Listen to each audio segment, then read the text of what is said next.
Sadhguru Deva ki jai.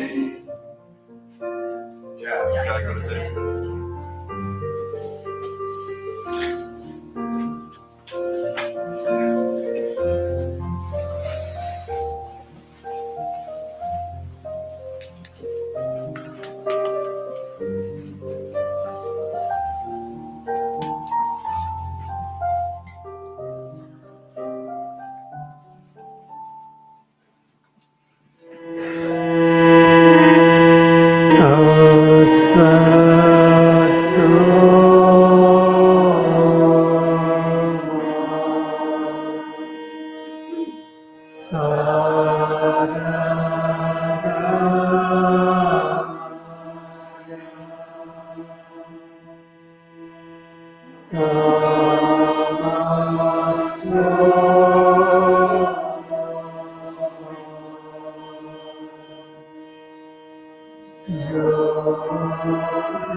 Guru Brahma, Guru Vishnu, Guru Deva Maheshwara, Guru Sakshat Parabrahma, Tasmai Shri Gurave Namaha.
To remain at peace.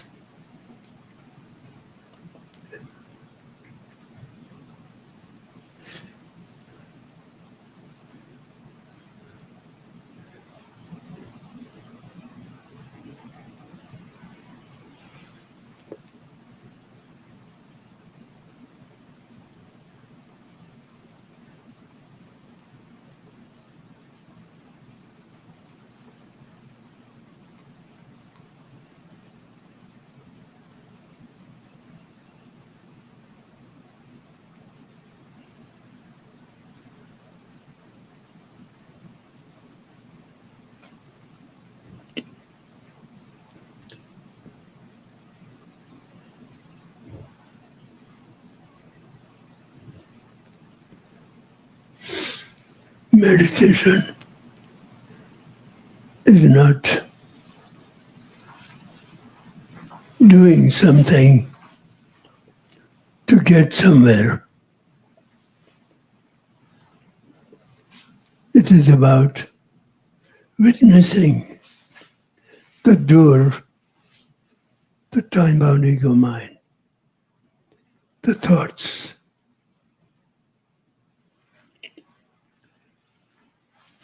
When you witness, you are no longer the thinker. Thinker is separated from the thoughts. When you withdraw from thoughts, you withdraw from doing anything to get anywhere. So where do you land? In the present moment.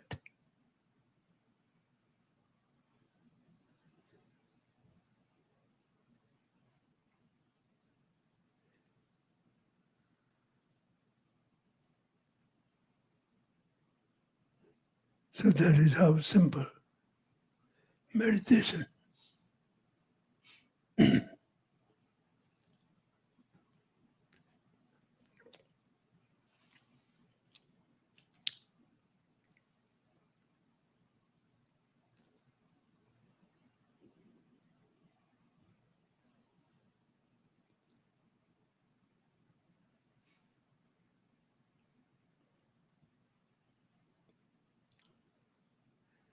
It's a shift from who you are not, the time-bound ego mind, to the timeless presence that you are now.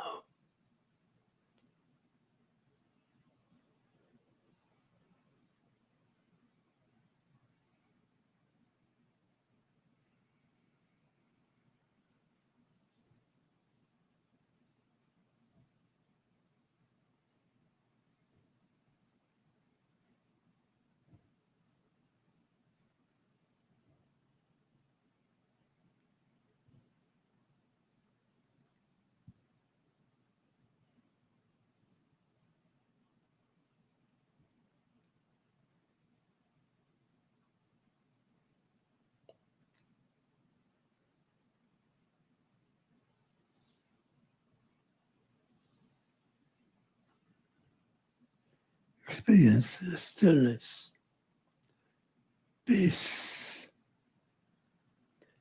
and deep sense of contentment with what you have or not have, what you are or what you are not.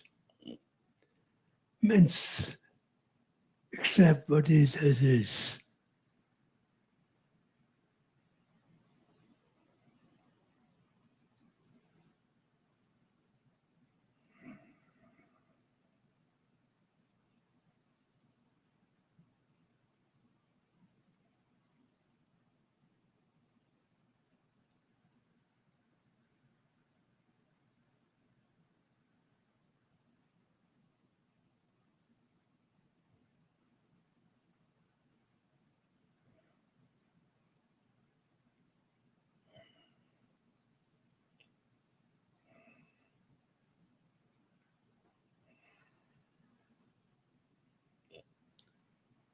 Allow yourself to go deeper into stillness.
Jai Babaji.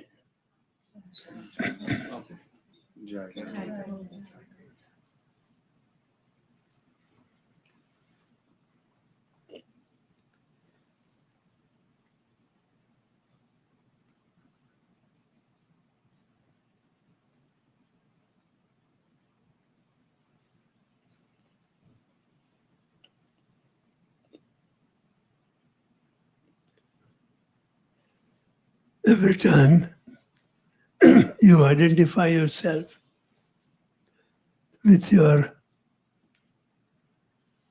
reactive thoughts about yourself or any life situation, you are not in relationship with yourself. This is the most fundamental thing. Most people, all day long, everything they do for themselves, achieve more success, better job, get relationship, eat something. They are not in relationship with themselves, their own body. Then what are they in relationship? They are in relationship with their programmed to like and are attracted to and afraid of. This is big difference. Like when you eat something, you don't eat because you are hungry. Your body is hungry. You eat because you are attracted and you like it. And then again you say, oh, I'll get too fat. And you do it.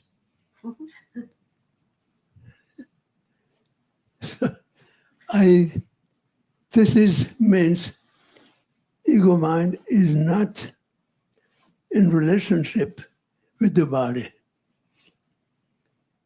So most people, when they practice yoga with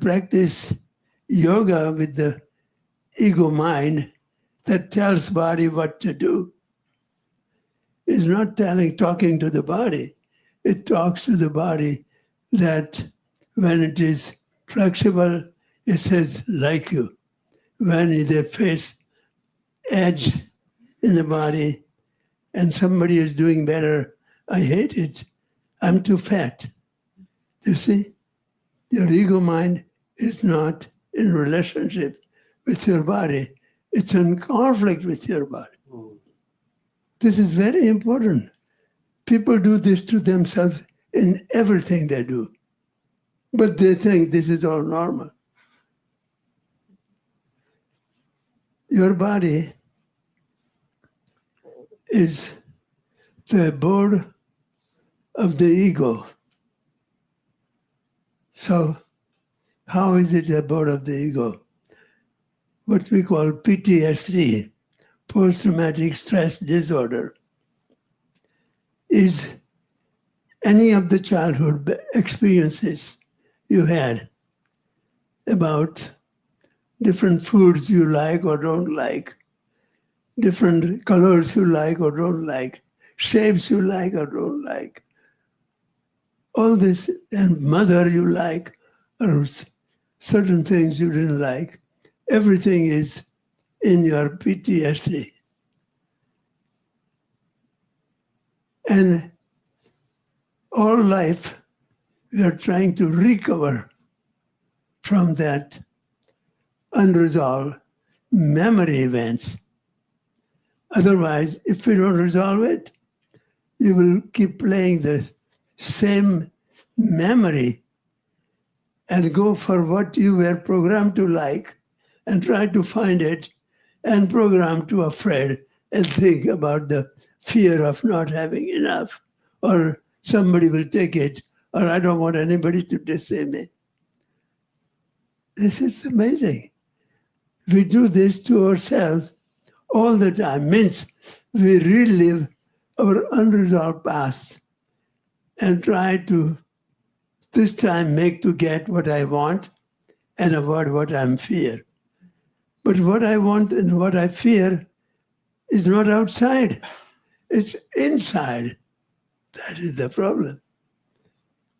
That is why you have to, ego mind lives for what it is attracted to, addicted to, and what is afraid of. It's a dualistic perceiver of the reality. So if the body is the field of reality, energy, so body it does not live in the body. Where does it live? It lives in the energy blocks, PTSD, it has built in the body. Do you understand? Everybody lives there because we operate from there.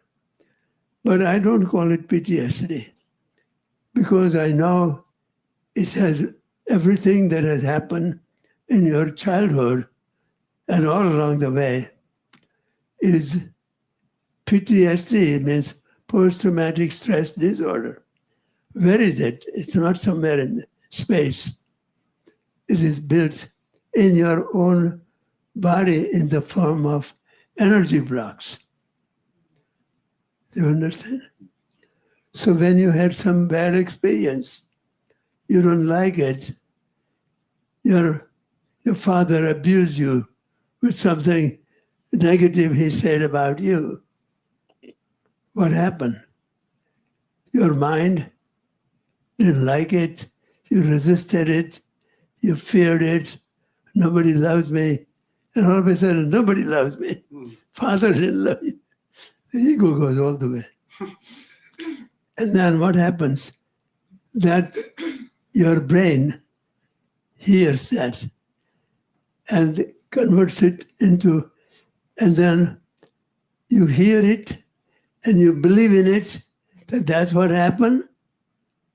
Even though it didn't really happen, you interpreted it that way.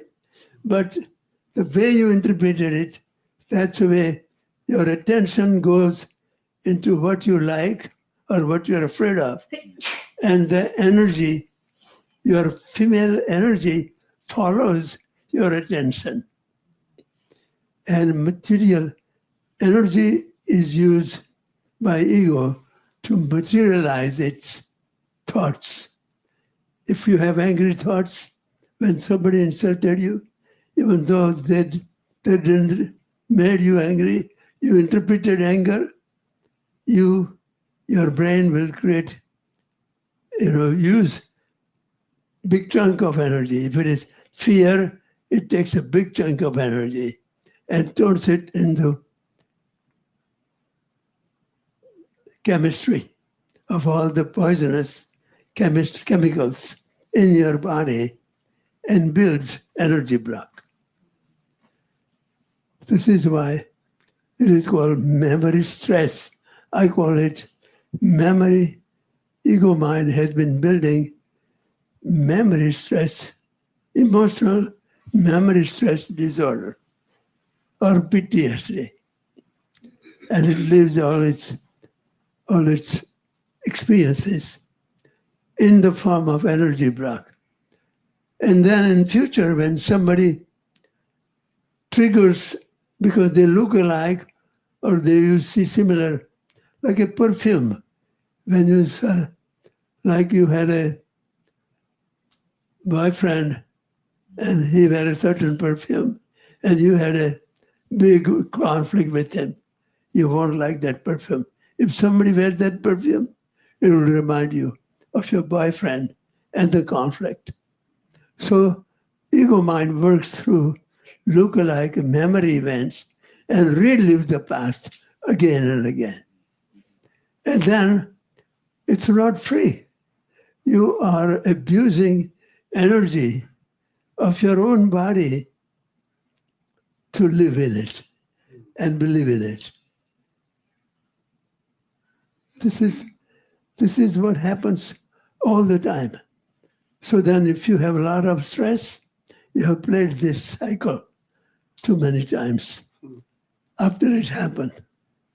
Repetition. So, it goes through the groove of habits. So when it becomes a personality, a mask, and through which we see everything in the outer world. What is the mask? PTSD. Everybody. This is why 10 people will witness one event. Everybody will see it differently. Why? Because each one is seeing through their own pre-programmed past.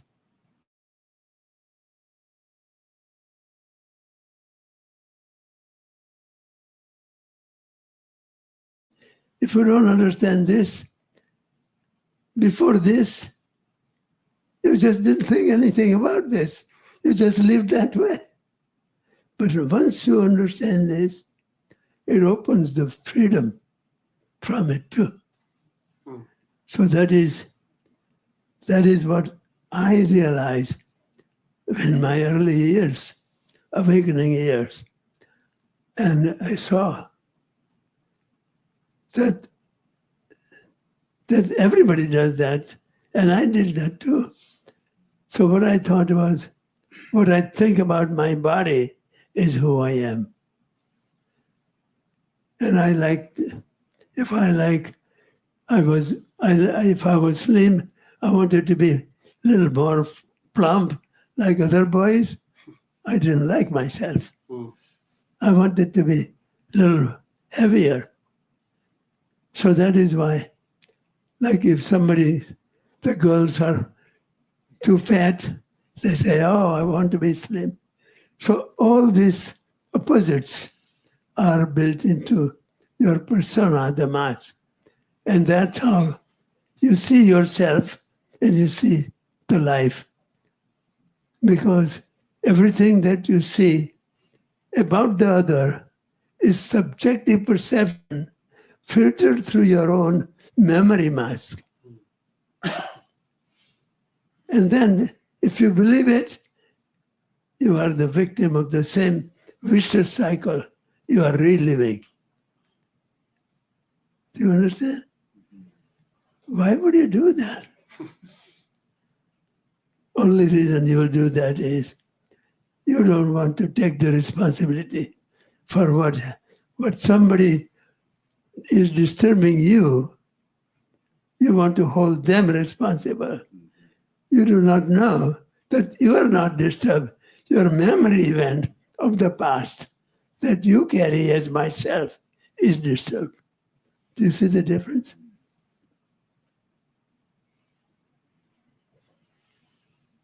This is not explained properly in spiritual books, psychology books, or biology books. This is very deep understanding that as long as you live in your identification with ego mind, you will live in your memories of the past. That is why many years ago when I read some research work or somebody said, as humans, we use only 10% of our brain. I said, how is it possible? Now I know this. Yes, it's really possible. It is that way. If we don't use our brain, who's using? Our memories are using. So the memories, they live because when they are repeatedly lived, you have the same repetitive experience everywhere you go, everything you do, and everyone you are with. Similar experiences. Why? Because you are going from the similar memory event you are interpreting. That is why I always say this, that a man gets married 4 times and he just wonders, out of thousands of women, how I end up with the same kind of woman each time. It's not the same woman. It's the same way he processed his relationship with her. So what am I saying? Basically, in the practice of I Am Yoga, you are working with your relationship with yourself, with your body, not the memory body of the ego, but the body that is the abode of the spirit, that is the abode of Shiva consciousness that you are. Do you understand?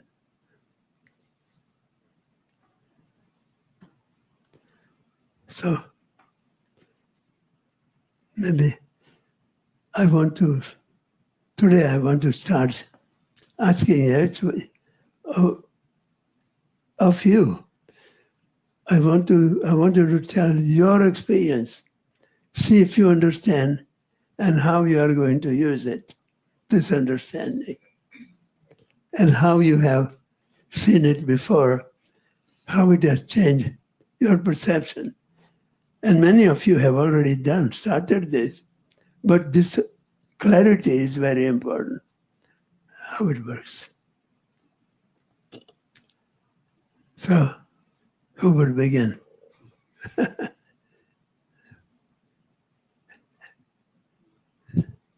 Maybe you can start. Sure. So tell a little bit about it. So then we really confirm what I said is you have seen and experience and how you are planning to use it, and you will know. You are in control of what happens in your life, not anybody or anything outside of you. Did you hear that? This gives you power to be in control.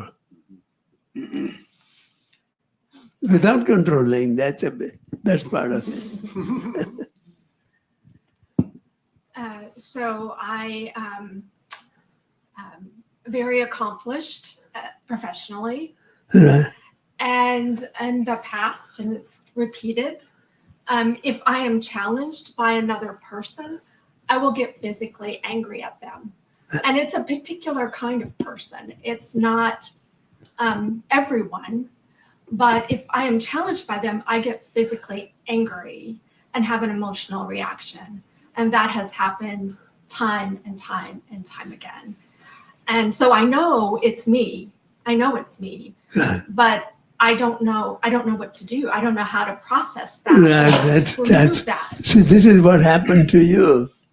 And then because you did not know it is you.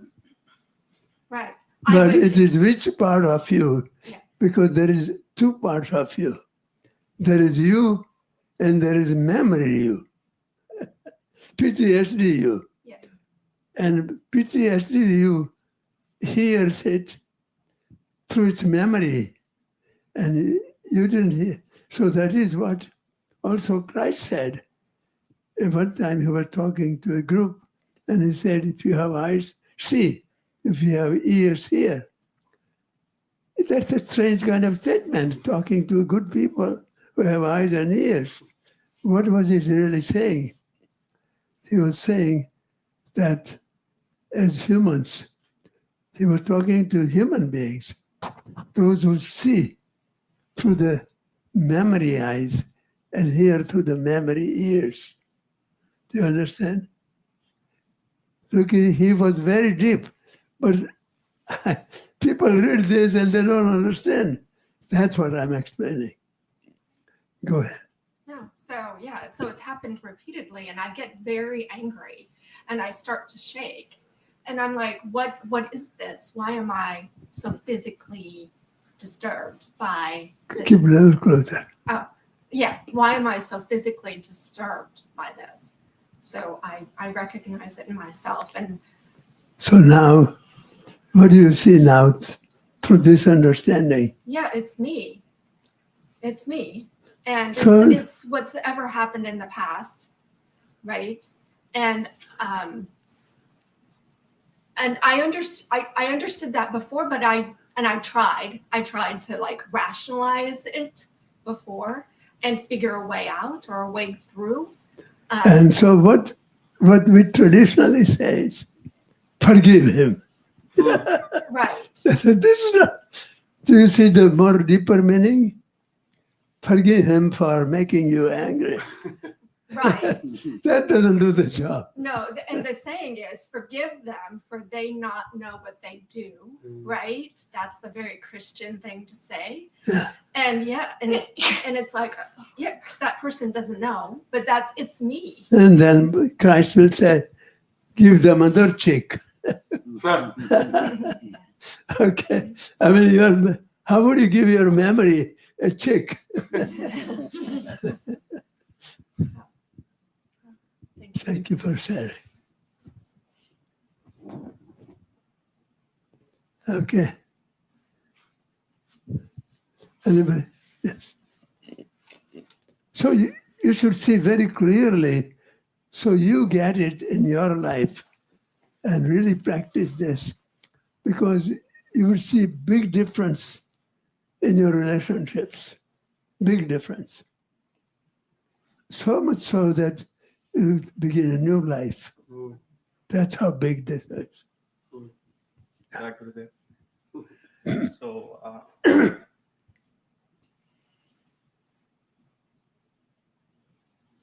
withdrawing and witnessing has been very profound for me. Speak up. A little. So witnessing and withdrawing and witnessing has been like a very key aspect for me, like trying to connect to that. Yes. As I've been practicing more, I've gotten to that where I'm able to feel the shift in the body, to tell myself to withdraw and just witness.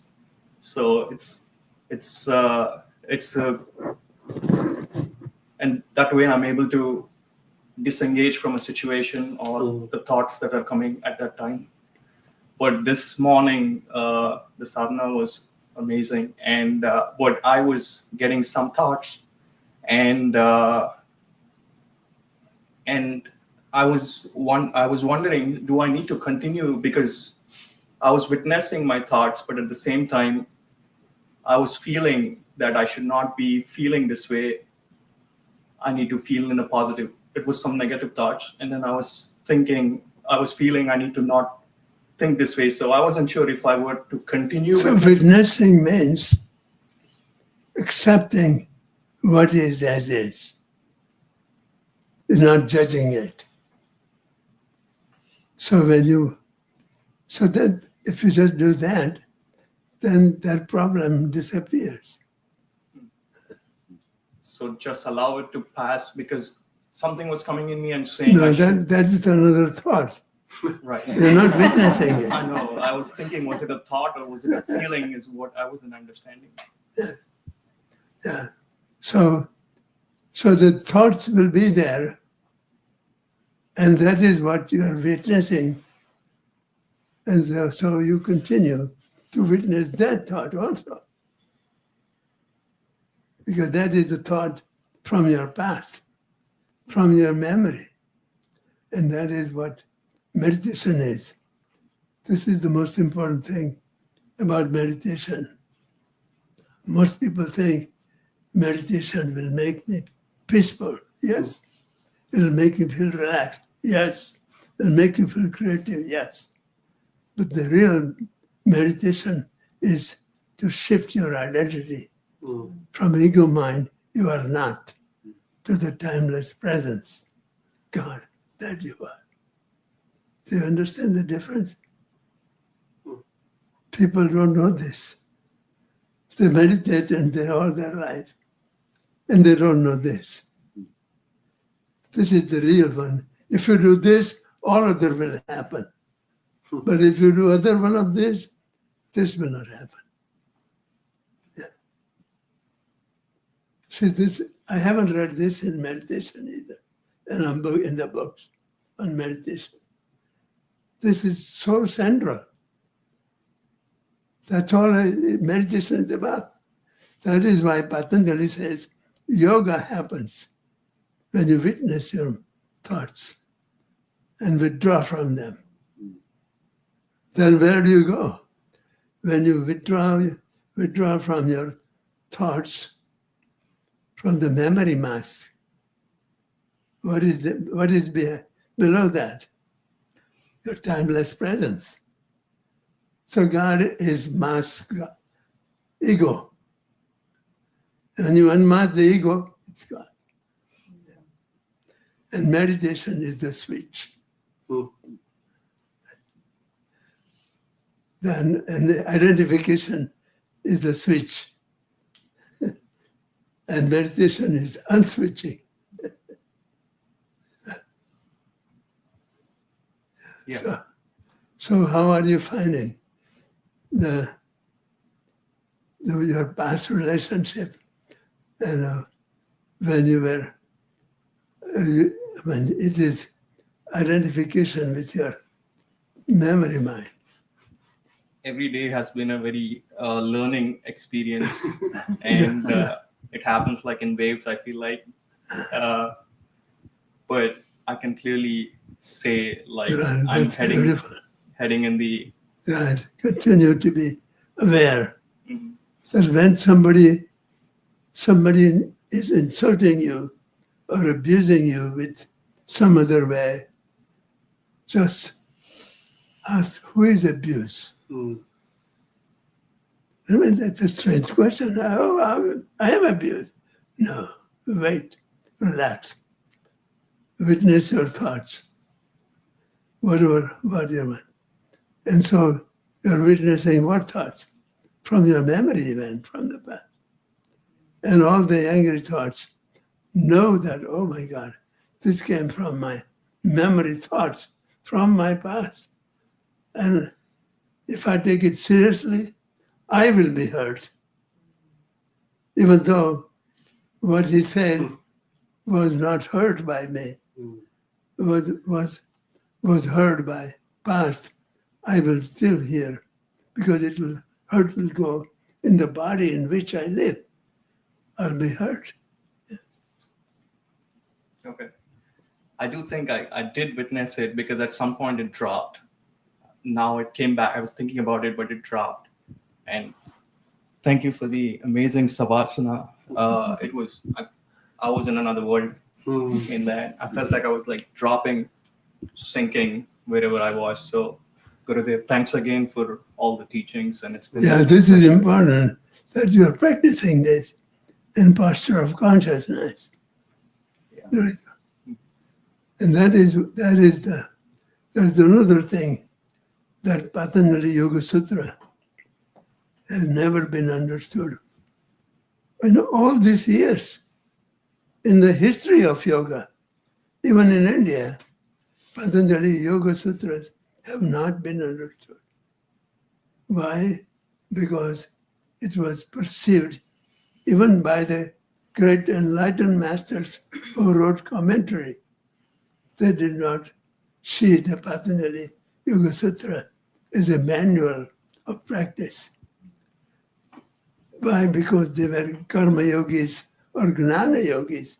They were realized masters, but they didn't see this practice in terms of Kundalini Yoga. Kundalini Yoga is very different in that it is called Tantra, because that's where even God, you see, energy, everything you are connecting to. Not through love, but through experience of Tantra. And so Bapuji had awakening.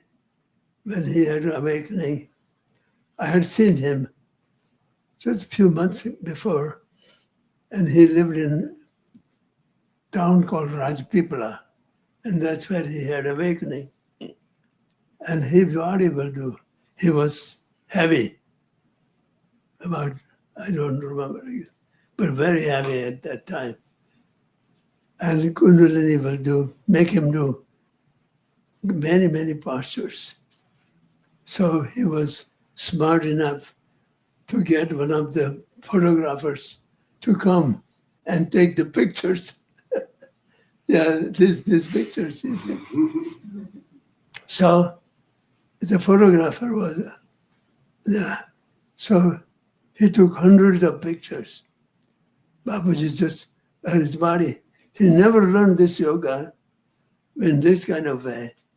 His body was performing yoga postures along with mudras and breathing techniques. He never learned, but they were all spontaneously born from meditation. He withdrew his mind, so his Kundalini awakened. So in Buddhist meditation, you withdraw your mind, Kundalini awakens in them too, but they don't allow their body to move. And so the postures do not manifest. So somebody was asking question, what is the history of yoga? So they think, who wrote it about yoga is the history of yoga. Yoga has no history. It's eternal. Anybody who gets in touch with eternal self within themselves, yoga will be born. That's what happened to me. Yeah. So you are learning along with it. I'm commenting on the topics. Go ahead. Go ahead. Thank you, Gurudev. You're welcome.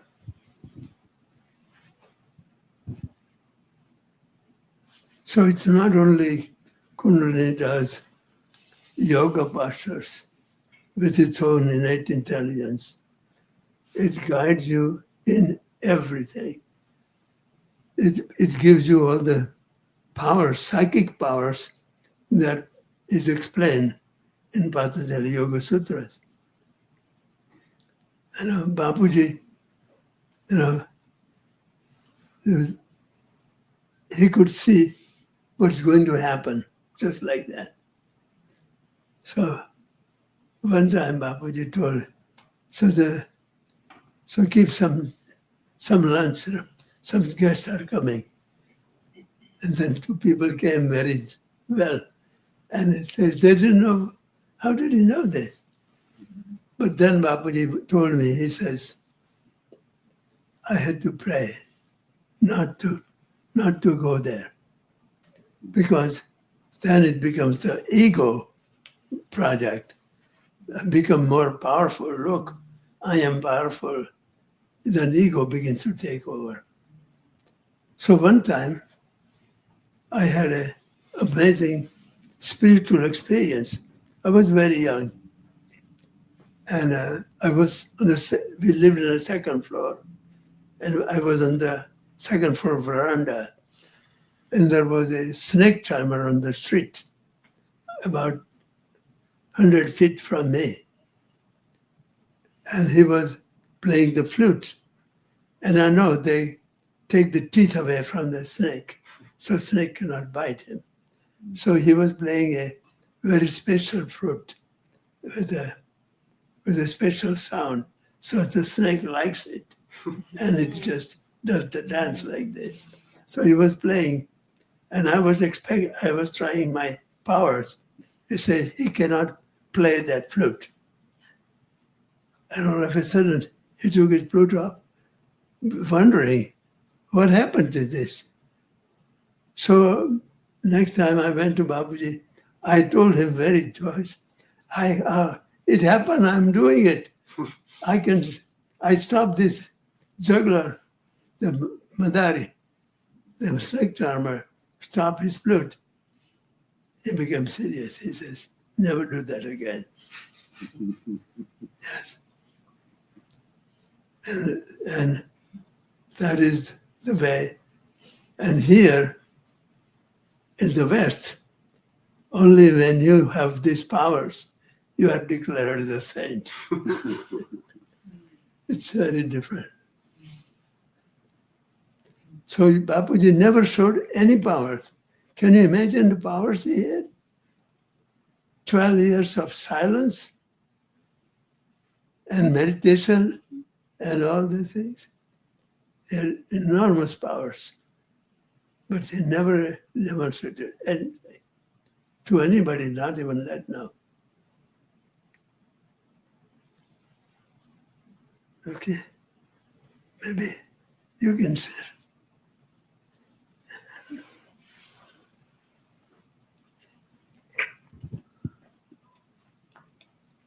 Hi. Can you hear Keep me? the microphone a little bit away so I can hear your voice Like this? without microphone. Yeah. Oh, without microphone. No, In no. front of your sternum. Just keep it Oh, little. okay. Yeah. Like this. Hello. Nice to meet you. I'm Mo. My name is Mo. Monique. Say it slowly. Loud, little speak up a little bit. Okay. My name is Monique. Monique, Nice to meet you. nice to meet you. Good.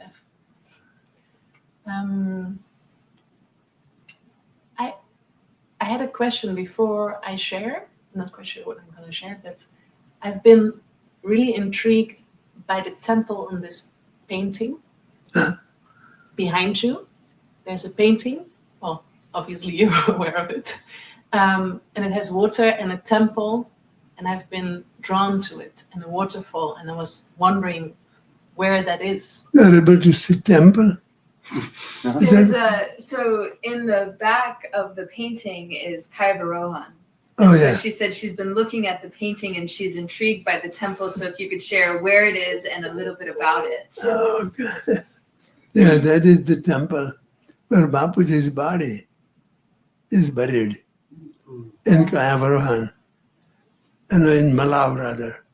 And that is where we are going on a trip to India. Oh, wow.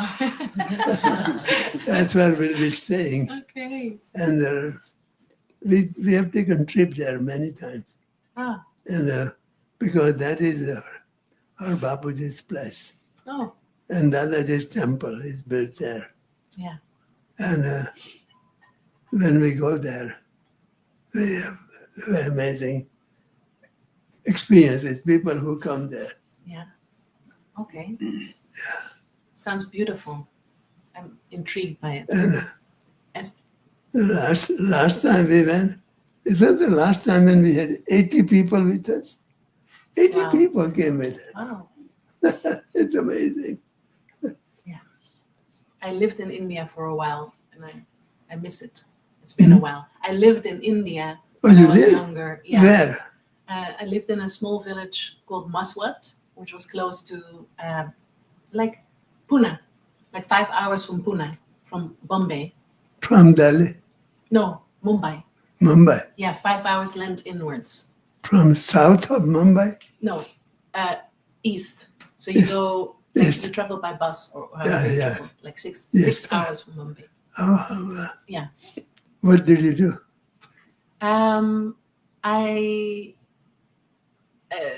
I volunteered to help in a bank to Oh. help women with Oh, how their nice. businesses. Yeah. So you are in that, that's Yes. good spirit. And I had my first. So you know the culture of India. Yes. How it Oh, and I got a hug by Amma. By the hugging mother. I met her by coincidence. And Amma, Amma, yeah. Amma. Amma. Do you have any advice as to how do I It's speak? perfect for just You're fine. project. Yeah, that's Oh, like this. Yeah, there Okay. you go. I'm not used to microphones. Sorry, I'll try to be more clear. I had a hug from Amma, and I had my first strong meditative experience in India, which was unplanned, as it usually is, and it threw me off for 10 years because I started looking for it. It was I was so. It was a state of being that I so wanted, this complete sort of absence or stillness of the mind. And it was I don't hear too well. But So she was saying in India, she had a very profound spiritual experience that kind of changed the orbit of her life. oh, wonderful. And her mind was so quiet and so still, and it was so profound. but I can hear her. oh, okay. Very Oh, maybe it's my accent. No, it is- But then it threw me off because I got like, I craved it. I started craving it. I started looking for that in every book, every experience, and it wasn't quite that. So did you hear her? So she said after that, it threw her off because she was looking for it everywhere in every book, every experience. She was craving it. Yeah. So what do you think? Well, it's been it's been a journey, right? So there was that kind of peak experience, and then I dropped back to just wanting something I didn't know how to get because I couldn't find it in the books. I didn't I have apps. understand, I didn't yes. have people around me. So it felt a little bit like a lonely journey, searching for an imaginary thing, that wasn't in my field at the time Right. either. It wasn't. It made me very motivated, like to find it, coming from a place of losing something and then wanting it, right? I mean, it's been like almost 20 years since that experience. So I've been walking this path, sometimes more successful, sometimes less successful, sometimes thinking I'm arriving and returning again. And then, there's so much to say, but in order for your question, your topic of today, of the sort of stress memories, what I notice is that when I'm connected to my body and I feel good and No, grounded. but I think I would like to continue what you said before. Oh, How did you find this place? okay. Well, Because that was you were looking everywhere. Did you find it? and then I found you. End of was- story. No, unless you are still continuing. It's okay. Actually, so I went on the path of first yoga for a long time. I'm still on it. And then I went on the path of plant medicine. I'm not sure if that says anything to you. And now I'm on the path of water, What? following water as my teacher at the moment. Using water as her teacher, the element of water. Mhm. So it was yoga, plant medicine, and then now water. Something a little bit more, maybe it's the presence of the guru. So what changed last year is I was always looking for a teacher. I was always looking for an experience. And last year, I figured, or I got a message from the fire, that I was done with teachers. So the only teacher that I follow since a year and a half is the message of my own heart, which sounds a little bit cheesy, maybe. But what I realized is that obviously the answers are not external. Like even meeting you now, I feel a lot of respect and reverence and all the things, admiration for your journey. And I also feel you're also human, right?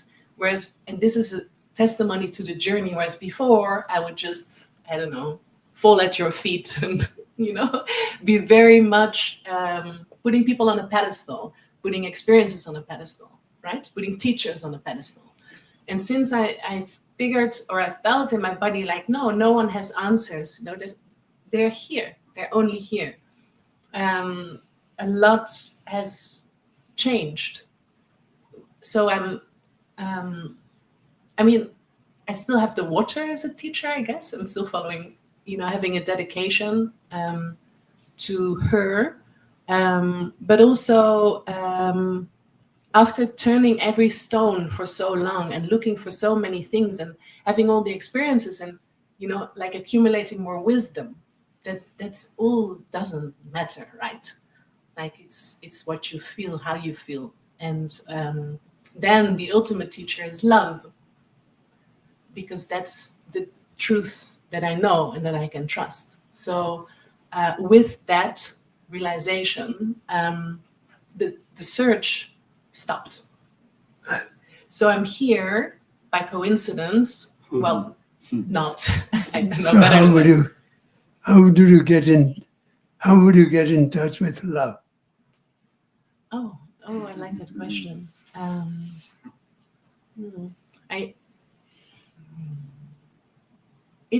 It's a feeling. It's a feeling of stillness and expansion at the same time, and a deep trust So when you have a problem, Mhm. somebody insults you, Mhm. you feel abused, Mhm. not understood. Mhm. How do you get to the love? Well, it's trial and error, I would say. It's the most No, difficult. I want you to listen. Meditation Oh, is when you witness yeah, your thoughts, yeah, that ego self you are Yeah. not. Where you go is God, and God is love. hmm That love is unconditional love. yeah, So when you ego mind has all the conditions, yeah, I like, I don't like, so it cannot connect to God or love. yeah, So when you witness and withdraw your thoughts about who disturb you or what disturb you, you go right to the God, to the love. yes, That's how you get to the love. Oh. And that's what you heard. yeah, Did it make any sense? yes. That was the love? Yes, it makes a lot of sense, and I would say it's easy to access that love from a place of love.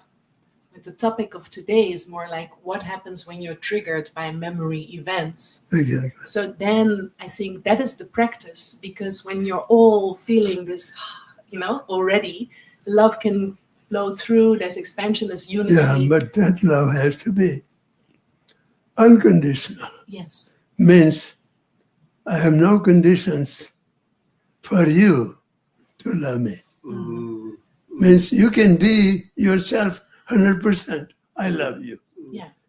It's very difficult. Very difficult for anybody. Yeah. Because we always love with some conditions. We expect something Yeah. from the other. And if we don't get it, we don't love them. If we get it, I love you. Yeah. So love is very cheap that way. Yeah. So if you understand it that way, and if you can live it that way in daily life situation, you got it. Can I ask you something? Yes. So the challenge is, so when your body is triggered, right? Or how you call it, full of memory, activated by memory events. So then in my experience, what helps a lot is the breath, its movement, it's shifting the energy. And I wanted to ask you, because ultimately in an ideal world, you would just meditate and let it dissolve, right? But there's a charge of energy that needs to be released somehow. So perhaps you are beyond that, but assuming what? perhaps you are no longer experiencing these charges, but if you do, like how do you just use just meditation to move through these So activations? just meditation means you are no longer judging that situation. Mhm. When you don't judge, you have love. Mhm. That's how meditation means witness. Don't judge. Mhm. Don't say, you fulfilled my expectation. You didn't.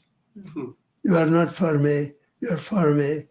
The duality disappears in meditation and in love. Yeah.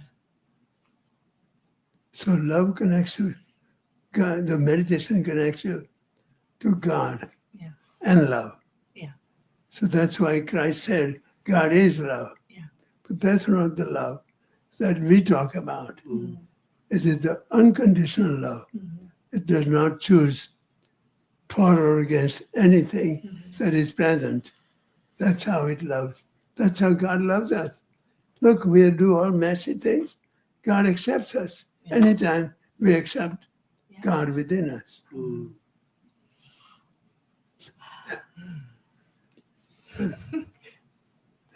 Thank you you. for- Thank you very much. You're welcome.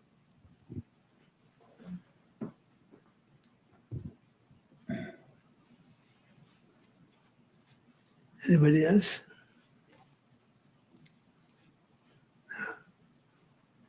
Yes.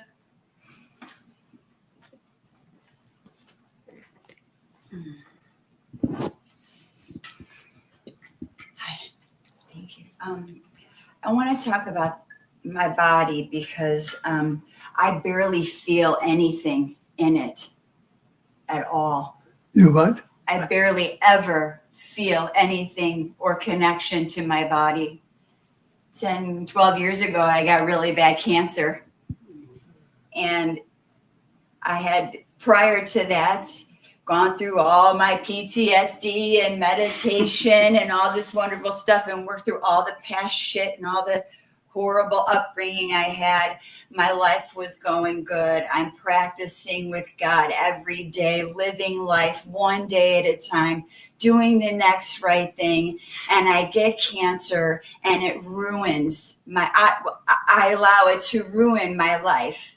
So I live with a lot of pain either, or I feel nothing. It's so numb, just physically in my body. No, you do feel. So doing You do yoga, feel because.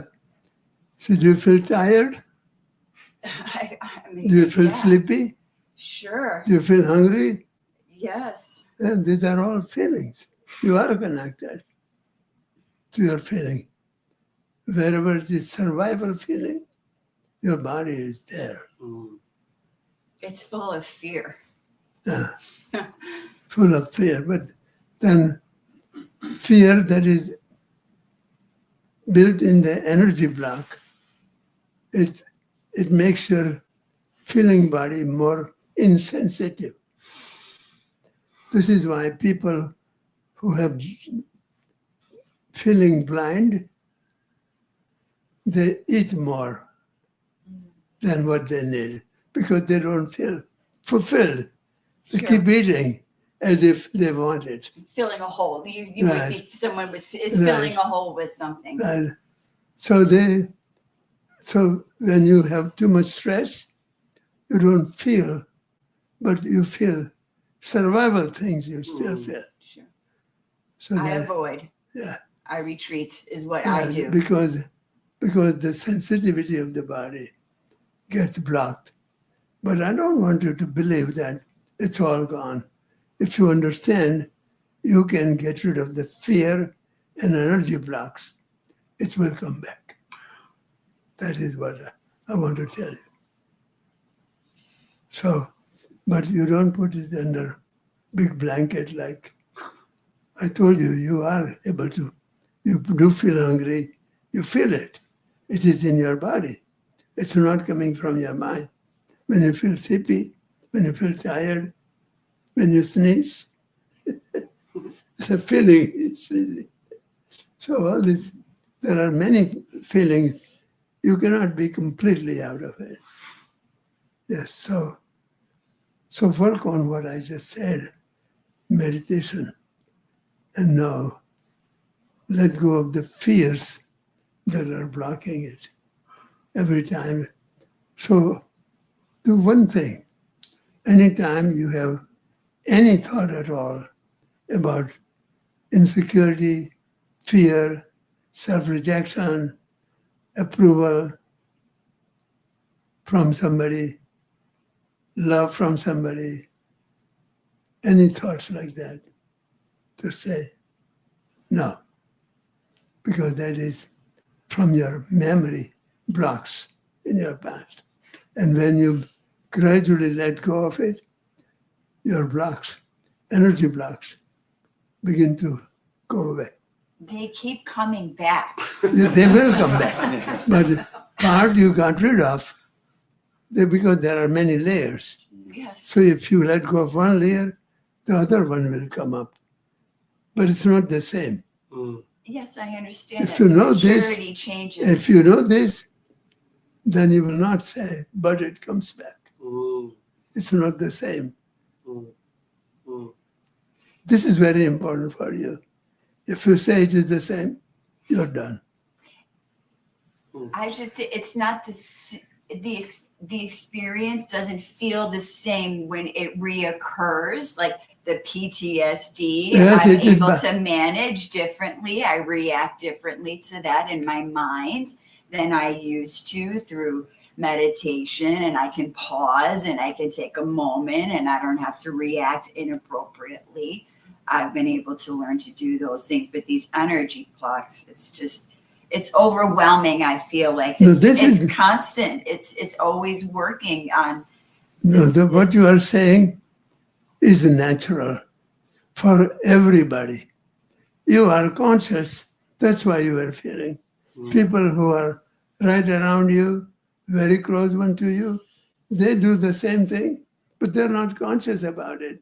So it's okay. That's a good life. Okay. So thank God that you are aware about it. But if you're aware and you also know what is really happening, that it is coming from memory mind, and if you don't replay that vicious cycle of the past, again, this time, the cycle, the energy that was blocked in your energy body is released. And the released energy now works, more feeling comes back. Your digestion gets better, your circulation gets better, your thinking becomes good. It's So- resentment. So Exactly. do that and don't lose patience, because this is, for me, this is a lifetime job. It's lifetime. I'm still doing it. Of course. Yes. And I don't say, oh, it's again same. No. I'm getting so much better. And I can almost, I am getting better too. I am Oh, getting then- better too, but no, It's what so is the much. about now? so much. That's where you are disempowering yourself from working on it.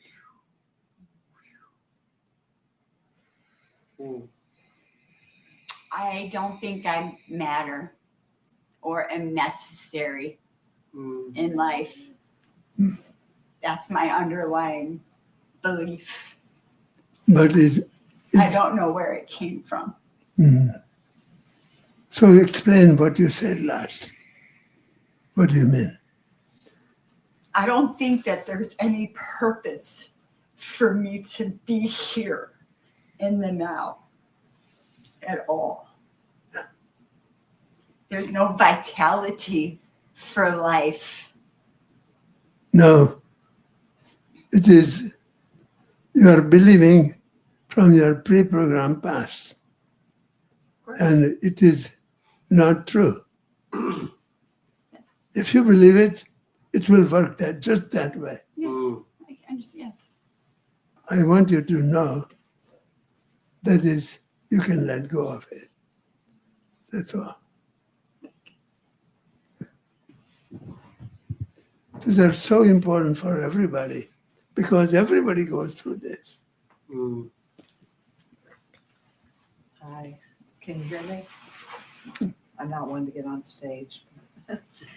Off of what she was saying, I think if you're in a toxic environment constantly, things that around toxic people, angry people, envious people, no matter how much recentering you do and coming back to the present, there can't be enough of that because you're the sum total of your environment. So Oh, yes. So this is so very important question. There are so many people who are unconscious and they are angry, they are fearful, they are frustrated, and you have to live with them. Well, remember, you are one of them. So when you see they should not be like that, you should also know, I should not be like this. Did you hear? that That is is- true. But if they constantly attack and try to provoke, like a narcissist does, See, this is important again. What she said is, they constantly assess and judge me or do it.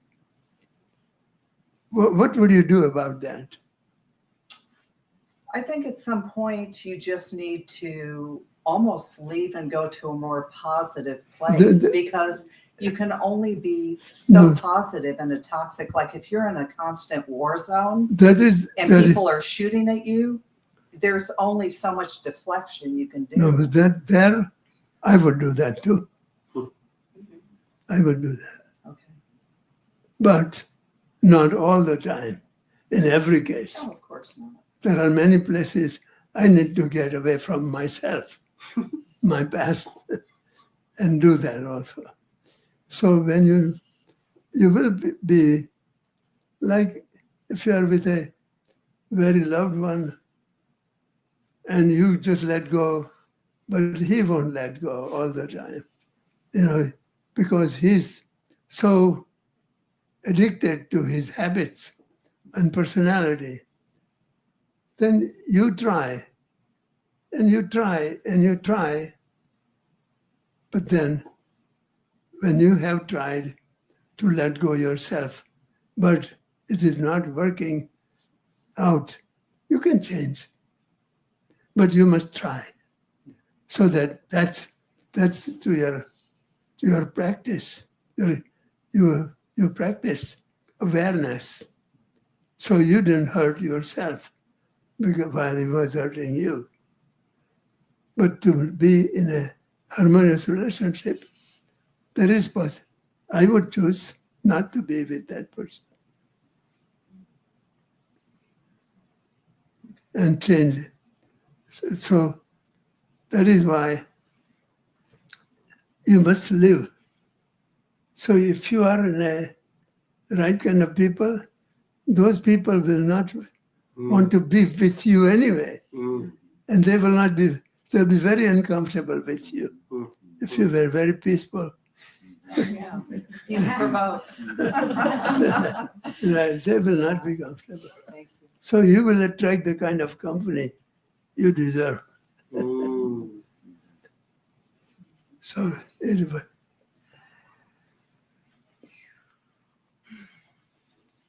So there are all kinds of people with all kinds of background, and their behavior is managed by their past. They have no control, but you happen to be there, so you get it. But you are there with your memory mind. That's why you get it. But if you let go of memory mind, you don't get it.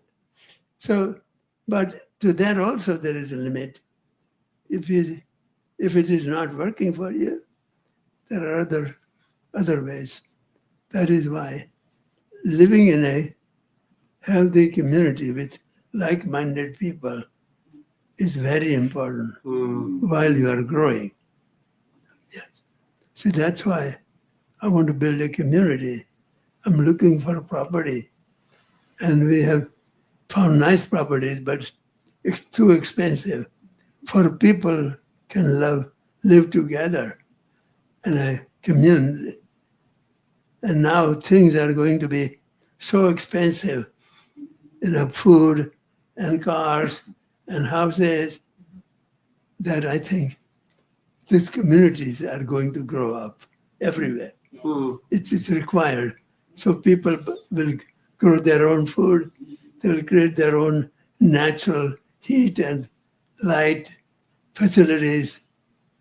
It is about to happen. It will explode. It will be required. People will do it. So this changes in politics is right. Us pushing life for that way. Live in a better, natural, healthy, self-contained way. So we have been looking for property, and we need funds for it also. So we are trying to get things together. So, and also within this kind of situation, we don't know how it will be. So we'll see how that goes. So if you have any ideas, let me know. If you have somebody who is interested in it and wants to build a community, let me know. So I had a big community, but it was different. At Kripalu, I had 350 full-time resident volunteer staff. 300 people lived in one building, and we had a room for 300 guests. That's how big the property was. Yes. So it was like 4 acres of one building, 170,000 square feet building, around 300 acres, next door to Boston Orchestra, right next door. So, but this is different. This is people will be self-sufficient. Their people came dependent on the organization for their survival. That is not workable anymore. It was the time when people were taking drugs and they're realizing that there is more to life, and there were people, youngsters, were wanting to practice spiritual life. And when they saw what I was teaching was really workable, they came. But now people are in a different mindset. Yes. So we'll look into it. Let's close our eyes for a few seconds.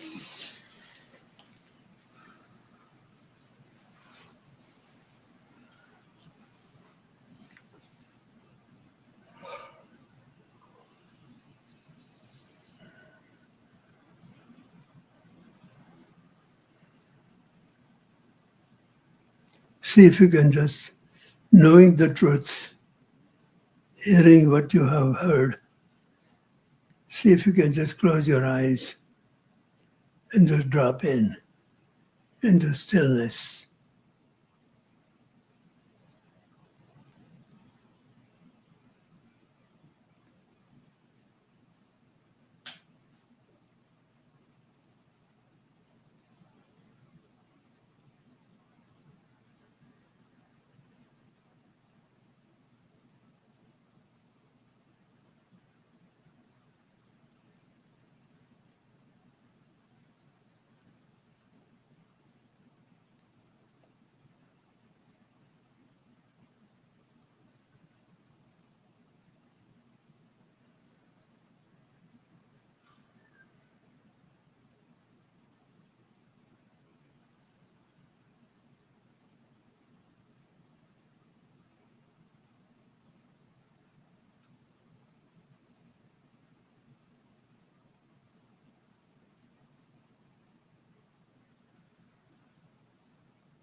Jai Babuji. Did you notice you could get in stillness very quickly? Just the energy field from these teachings, knowing it comes very quickly. So practice this.